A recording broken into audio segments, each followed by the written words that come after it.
اب میں ہندوستانی مسلمانوں سے کہتا ہوں کہ اور کیا کیا چیزیں برداشت کرو گے؟ مجھے بتاؤ، اپنے دل پر ہاتھ رکھ کر کے بتاؤ، کیا اس سے بھی زیادہ خطرناک حالات تم دیکھنا چاہتے ہو؟ السلام علیکم ورحمۃ اللہ وبرکاتہ۔ دوستان محترم، مفتی سلمان اظہری صاحب کا بہت بڑا پیغام آ گیا ہے میرے دوستان محترم، جیسا کہ آپ کو معلوم ہے کہ آج ہمارے ملک ہندوستان میں کس طریقے کے حالات بنے ہوئے ہیں۔ کبھی مسجدوں کو نشانہ بنایا جا رہا ہے، کبھی مسلمانوں کو نشانہ بنایا جا رہا ہے۔ میرے دوستو، اسی کو لے کر کے مفتی سلمان اظہری صاحب نے بہت بڑا اعلان کیا ہے اور بہت بڑا پیغام دیا ہے تمام مسلمانوں کے نام۔ میرے دوستو، کیا ہے پورا پیغام؟ میں آپ کو پورا ویڈیو دکھاتا ہوں۔ اگر آپ ہمارے چینل پر نئے ہیں تو چینل کو سبسکرائب کر دیں اور اس ویڈیو کو آخر تک ضرور دیکھیں۔ آپ پہلے یہ ویڈیو دیکھ لیجئے۔ ایک سروے کے مطابق میں آپ کو بتاؤں، صرف ہندوستان میں 3 لاکھ سے زیادہ مسجدیں جو رجسٹرڈ ہیں، باقی اس کے بارے میں مجھے نہیں معلوم۔ تو اتنے علماء بھی تو ہوں گے، اور جو غیر امام ہیں وہ کتنے ہیں؟ اور بڑی تعداد، لاکھوں کی تعداد میں علماء اسلام موجود ہیں۔ میں بڑے ادب کے ساتھ کہتا ہوں، قابل علماء موجود ہیں۔ ہو سکتا ہے ان کو بہت ساری مصلحتوں نے گھیر رکھا ہے، بعض حالات ان کے بھی ایسے آ گئے کہ قوم نے بولنے سے روکا، کمیٹیوں نے روک دیا، معاشی حالات نے بولنے سے روک دیا، لیکن اے گروہ علماء، ان تمام بندشوں سے باہر نکل آؤ۔ اس لیے کہ میں آواز لگاتا ہوں علماء کو کہ ہم وارث ہیں فضل حق خیر آبادی کے، ہم وارث ہیں کفایت علی کافی کے۔ ہمارے اندر بزدلی نہیں آنی چاہیے، ہمارے اندر خوف اور ڈر کا ماحول نہیں آنا چاہیے۔ ڈرنے والے اور خوف کھانے والے وہ دشمنان اسلام ہیں۔ اللہ تبارک و تعالیٰ تمہارا رعب ان کے سینوں پر ڈالے گا، آپ نکلو۔ اب میں ہندوستانی مسلمانوں سے کہتا ہوں کہ اور کیا کیا چیزیں برداشت کرو گے؟ مجھے بتاؤ، اپنے دل پر ہاتھ رکھ کر کے بتاؤ، کیا اس سے بھی زیادہ خطرناک حالات تم دیکھنا چاہتے ہو؟ تم نے کیا نہیں دیکھا؟ چند سالوں پہلے ہماری مسجدیں شہید ہوئی تو آواز اٹھاتے رہے، کئی لوگ شہید بھی ہو گئے ایک مسجد کے نام پر، لیکن اب کے حالات دیکھیں، غیرت مار دیا انہوں نے۔ دنیا کی لالچ دے دے کر کے یا سیاست میں ان کو بانٹ بانٹ کر کے ایسی غیرت مار دیا کہ اب تو ہماری مسجدوں کے سینے پر کھڑے ہو کر کے اگر کوئی دوسرا اپنے مندر بنا لے تو کسی کو کچھ فرق نہیں پڑتا۔ آج میرے عزیزو، یہ حالات بھی آج کے نہیں ہیں ہندوستان میں۔ نا انصافی پہ نا انصافی ہے۔ ایک کسی عام سے مزدور کو پکڑ کر کے 10-12 کتے موب لنچنگ کرتے ہیں، یہ بھی تو ہم حالات دیکھ رہے ہیں۔ چھوٹی سی چھوٹی چیزوں پر یہ پکڑ کر کے مارتے ہیں۔ اور ابھی قریب میں ایک حافظ قرآن کو مار ڈالا انہوں نے۔ اس طرح کے حالات ہم دیکھتے آ رہے ہیں، یہ ظلم پہ ظلم ہوتا جا رہا ہے۔ میرے عزیزو، ایسی ہی حالات تھے جب کفایت علی کافی رحمۃ اللہ علیہ اٹھے تھے، عنایت احمد کاکوروی رحمۃ اللہ تعالیٰ نے، فضل حق خیر آبادی رحمۃ اللہ علیہ، یہ اٹھے تھے۔ اور تمہیں میں یہ بھی بتا دوں کہ ہندوستان کی آزادی کی آواز اٹھانے والے وہ علماء ذوی الاحترام تھے۔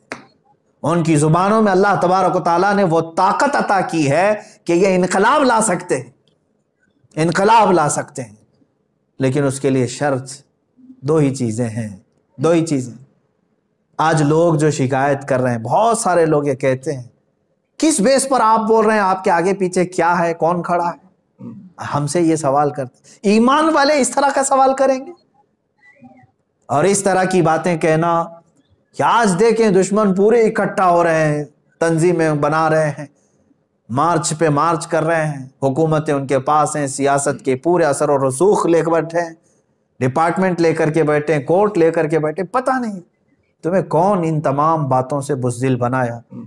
اگر یہ تمام خیالات تمہارے ذہن میں آتے ہیں تو ایک مرتبہ میرے آقا صلی اللہ تعالیٰ علیہ وسلم کے وہ چہیتے صحابہ جو ابھی صرف 4000 کی تعداد میں تھے اور کسرا جیسے سپر پاور کو ختم کرنے کے فیصلے کر رہے تھے، فتح کرنے کی باتیں کر رہے تھے۔ قیصر و کسرا معمولی بات ہے، قیصر و کسرا کو فتح کرنے کی بات کر رہے ہیں۔ کون لوگ؟ مدینہ طیبہ میں حضور پاک صلی اللہ تعالیٰ علیہ وسلم کے پیچھے نماز پڑھنے والے وہ صحابہ جو دن بھر ایک کھجور کی گٹلی پر رہتے ہوں۔ کون سی طاقت تھی ان کے پاس؟ کون سی قوت؟ وہ ایمانی قوت تھی، ایمانی قوت۔ انہیں یقین کامل تھا کہ رب ذوالجلال کی مدد آئے گی ہمارے ساتھ، کیونکہ ہم حق پر ہیں، علماء ذویل احترام کو میں یہی بات بتانا چاہوں گا، آج اور کس قدر آپ بزدلی کے ساتھ جینا پسند کرو گے؟ کیا یہ حالات آپ کو اچھے لگ رہے ہیں آج ہندوستان بھر کے؟ میں آپ کو یہ بات بتا دوں کہ رسول پاک صلی اللہ تعالیٰ علیہ وسلم کے انہی جانثاروں کو چیک کرنے کے لیے ایک صاحب آئے تھے دیکھنے کے لیے، ایک صاحب آئے اور انہوں نے یہ دیکھنے کے لیے کہ محمد صلی اللہ تعالیٰ علیہ وسلم نے کتنی طاقت جمع کر لی، جیسے ابھی ہمارے آگے پیچھے لگ گئے ہیں کہ ان کے پاس کتنا فنڈ آ رہا ہے، کتنی تنظیمیں آ رہے ہیں، اتنی باتیں کر رہے ہیں، ہاں چیکنگ پہ لگے ہوئے ہیں۔ وہاں حضور پاک صلی اللہ تعالیٰ علیہ وسلم کے پاس چیکنگ کے لیے ایک شخص آئے اور یہ دیکھنے کے لیے کہ انہوں نے کتنا ہتھیار جمع کیا، کیا کیا ہے، جو قیصر و کسریٰ کو فتح کرنے کی بات کر رہے ہیں، اس زمانے کی سپر پاور تھی۔ تو بہت غور سے معائنہ کیا، لیکن ایک ہی چیز نظر آئی جو واپس جا کر کے اس قاصد نے اپنے آقاؤں کو بتایا تھا، عروہ بن مسعود ثقفی۔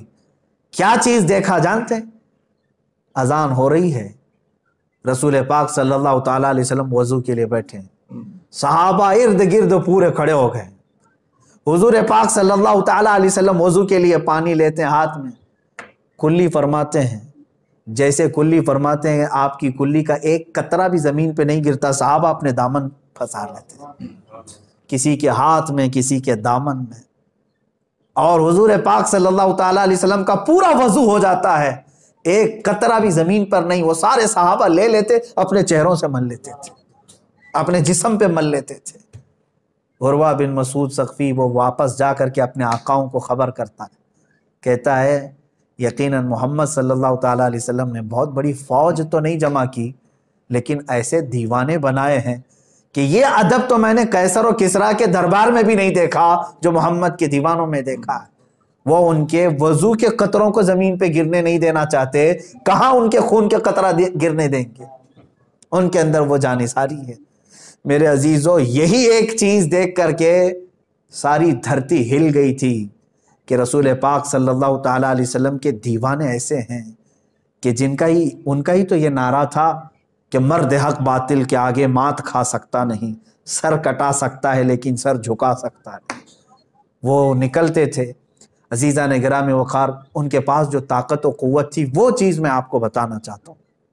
نوجوانوں کو بھی آج جو پورے ہندوستان کے مسلمان جو بے قرار ہیں حالات کو دیکھ کر کے، ایک ہی علاج ہے تمہارے پاس، ایک ہی علاج ہے، پلٹ آؤ۔ بہت سارے حالات کو صحیح کرنے کے لیے لوگ اب جلسے کرا رہے ہیں۔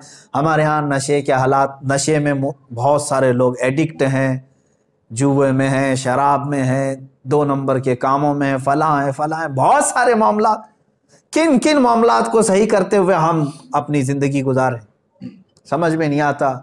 ایک ہی علاج ہے جو میں نے بہت مطالعے کے بعد نکالا، وہ یہی ہے جس کو اقبال نے کہا ہے کہ محمد سے وفا تو نے تو ہم تیرے، یہ جہاں چیز ہے کیا لوح و قلم تیرے۔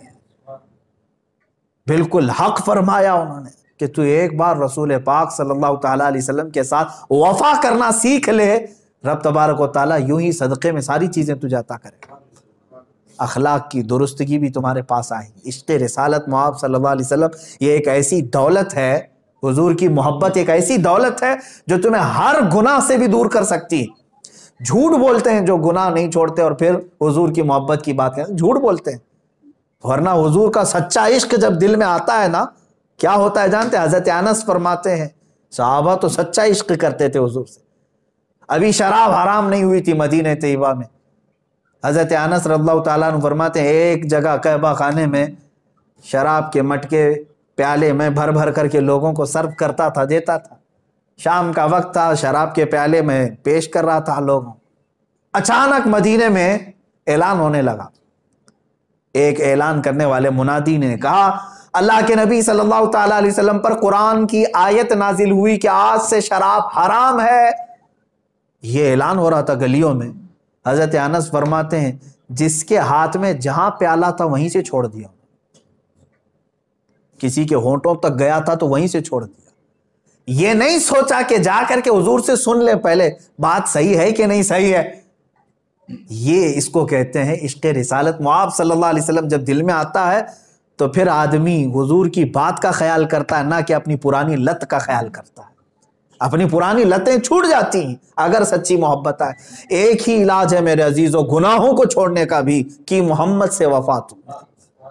نمازوں کی پابندی نہیں ہوتی ہے نا، حضور سے محبت کر کے دیکھو، تمہیں بستر کانٹے لگنے لگ جائیں گے، اٹھ جاؤ گے، یا رسول اللہ صلی اللہ علیہ وسلم میں آپ کا چاہنے والا اور آپ سے محبت کرنے والا، آپ نے فرمایا نماز میں میری آنکھوں کی ٹھنڈک ہے، میں سو کر کے پسار کر کے آپ کو تکلیف تو نہیں دے سکتا، میرے محبوب ہیں آپ، ہر چیز کے تم پابند ہو جاؤ گے، ایک چیز تمہارے اندر آ جائے، حضور سے وفا کرنا سیکھو۔ دوستان محترم، جیسے کہ آپ نے یہ ویڈیو دیکھ لی، میرے دوستوں کس طریقے کے حالات ہمارے مسلمانوں کے ہندوستان میں بنے ہوئے ہیں، کبھی مسلمانوں کو نشانہ بنایا جاتا ہے، کبھی مسلمانوں کی موب لنچنگ کی جاتی ہے، کبھی مسجدوں کو نشانہ بنایا جاتا ہے، میرے دوستوں کس طریقے کے حالات بنتے جا رہے ہیں۔